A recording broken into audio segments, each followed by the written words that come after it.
Kenapa di NFC nggak ada trading plan gold?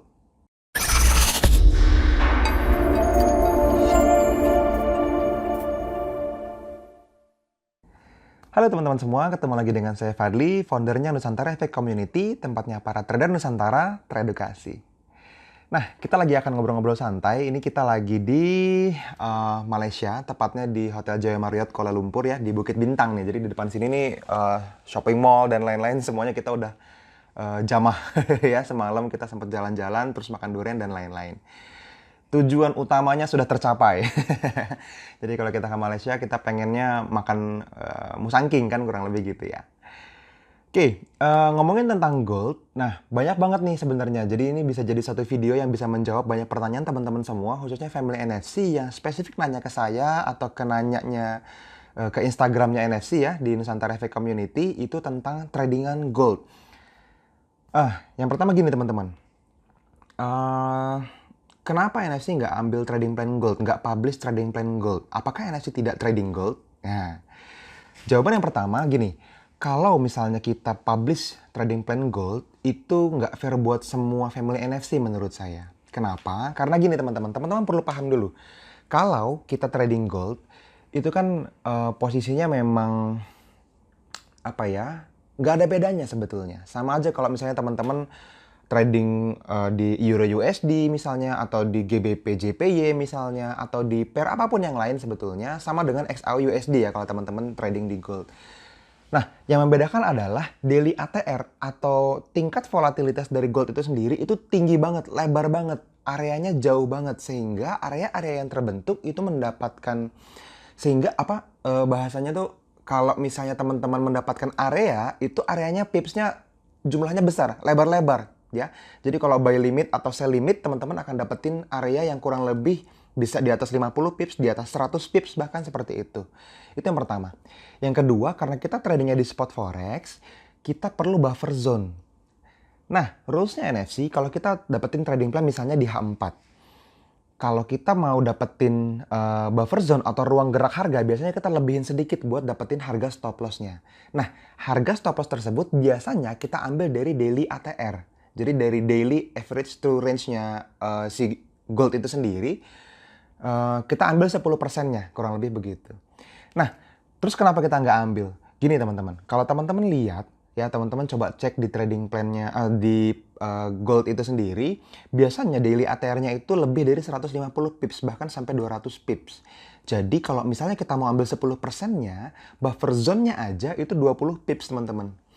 Nah, teman-teman bisa bayangin, kalau misalnya buffer zone-nya 20 pips, lalu areanya misalnya udah 100 pips misalnya. Biasanya seperti itu. Kalau di H4 apalagi di candle daily ya lebih lebar lagi areanya. Lalu kalau teman-teman dapetin area tersebut, berarti teman-teman dapetin sebuah area yang lebarnya 120 pips gitu loh. Sehingga dari open plan menuju ke stop loss-nya itu kurang lebih 120 pips. Lalu TP3-nya bisa teman-teman dapetin dengan 360 pips, kan kurang lebih seperti itu. Terus masalahnya gimana? Buat modal-modal yang gede nggak terlalu masalah sebenarnya teman-teman. Buat modal-modal yang 1000 pun kadang-kadang terlalu gede menurut saya kalau teman-teman mau risking 1% atau 2% ya. Tapi kalau teman-teman yang modalnya 10.000, oke banget menurut saya. Tapi kita nggak bisa pungkiri bahwa banyak banget family NFC juga, ribuan mungkin, yang modalnya masih di bawah $1.000. Let's say $100 misalnya. Kalau $100 teman-teman dengan lebar area 100 pips seperti itu, teman-teman lot 0,01 pun yang paling kecil itu resikonya sudah 10 pips. $10. Jadi sudah 10% dari modal per transaksi, artinya nggak terlalu sehat buat ditradingkan. Kalau teman-teman ambil trading plan tersebut, maka teman-teman akan mendapatkan resiko sebesar 10% dari modal. Terus gimana? Masalahnya apa? Ya kalau teman-teman tipenya risk taker sih mungkin nggak terlalu masalah ya. Tapi menurut saya gini loh teman-teman, kita lebih pengen menyelamatkan mental tradingnya secara psikologis. Kalau teman-teman mentradingkan resiko 10% per transaksi, menurut saya sangat tidak sehat. Ya lotnya jadi terlalu gede. Mungkin tetap 0,01 sih, nggak kelihatan gede banget. Tapi kalau misalnya SL, ya SL-nya $10 kan gitu. Kalau teman-teman misalnya kena stop loss $10, apalagi plus buffer zone ya, jadi $12 misalnya, 120 pips. Teman-teman jadi nggak akan sehat tradingnya. Teman-teman akan mulai terganggu secara psikologis karena itu sudah 10% dari modal baru satu kali stop loss. Sedangkan di dalam trading kita nggak pernah tahu kapan teman-teman kena stop loss, kapan teman-teman dapetin taking profit 1, 2, dan 3. Kita perlu punya perasaan yang cukup nyaman ketika teman-teman mendapatkan 6 kali stop loss berturut-turut bahkan. Jadi kalau misalnya teman-teman meresikokan 1-2% modalnya dari resikonya dari modal, maka teman-teman bisa mendapatkan ya mungkin cuma 6% kalau misalnya teman-teman 6 kali SA berturut-turut gitu. Nah, kunci dalam trading menurut saya ukuran 6 kali stop loss berturut-turut itu sangat mudah terjadi, sangat mungkin terjadi di dalam trading. Kalau misalnya teman-teman masih mendapatkan perasaan yang nyaman, maka itu stop loss yang baik buat teman-teman semua. Tapi, kalau baru 3 kali stop loss, baru 6 kali stop loss berturut-turut, teman-teman sudah merasa tidak nyaman dan merasa terlalu besar, maka lotnya kegedean. Nah, balik lagi, ketika lotnya cuma bisa 0,01 bahkan tidak bisa lebih kecil dari itu dan teman-teman modalnya $100, maka teman-teman nggak bisa ambil trading plan gold. Jadi kurang lebih seperti itu. Anyway, NFC tetap trading di gold ya, cuman kita nggak publish plan-nya ke publik. Karena apa? Karena tadi kita nggak bisa paksakan orang modal $10.000 kan gitu. Tapi kalau misalnya teman-teman punya modal $10.000, monggo. Bahkan saya sempat ngobrol nih sama Mas Dwi Nanggara. Kalau misalnya dia ya lumayan aktif juga kok trading di gold, bahkan seperti itu. Bahkan saya dengar-dengar nih, mudah-mudahan dia nanti bikinin ya, dia bakalan bikin live trading spesifik di gold. Ya mungkin teman-teman juga udah pernah dengar, udah pernah nonton mungkin live trading kita di NFC, di Mas Dwi Nanggara juga di channel YouTube-nya. Itu banyak banget kok live trading yang kita bahas, dan kita nggak spesifik di pair tertentu, bahkan gold pun kita tradingin juga. Tapi sekali lagi teman-teman perlu bijaksana. Kalau teman-teman trading plan gold, modalnya perlu lebih besar dari yang teman-teman lihat di rata-rata orangnya, kurang lebih seperti itu.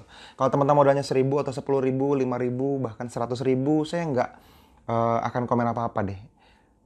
Teman-teman oke banget kalau misalnya teman-teman mau ambil trading plan di gold.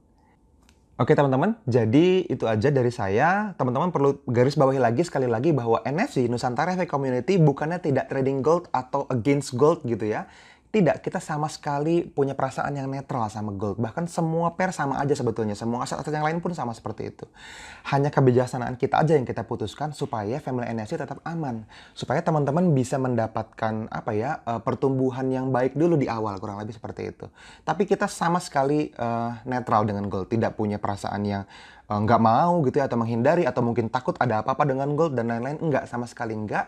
Kita benar-benar pengen teman-teman maksimal dulu lah ketika kita bertumbuh bareng-bareng di Nusantara Efek Community. Ya, kurang lebih seperti itu. Oke teman-teman, mungkin itu aja video dari saya. Kalau teman-teman suka, silakan like videonya. Jangan lupa untuk subscribe videonya juga. Klik tombol merah di bawah, subscribe. Dan teman-teman boleh share tuh, ada tombol panah ya.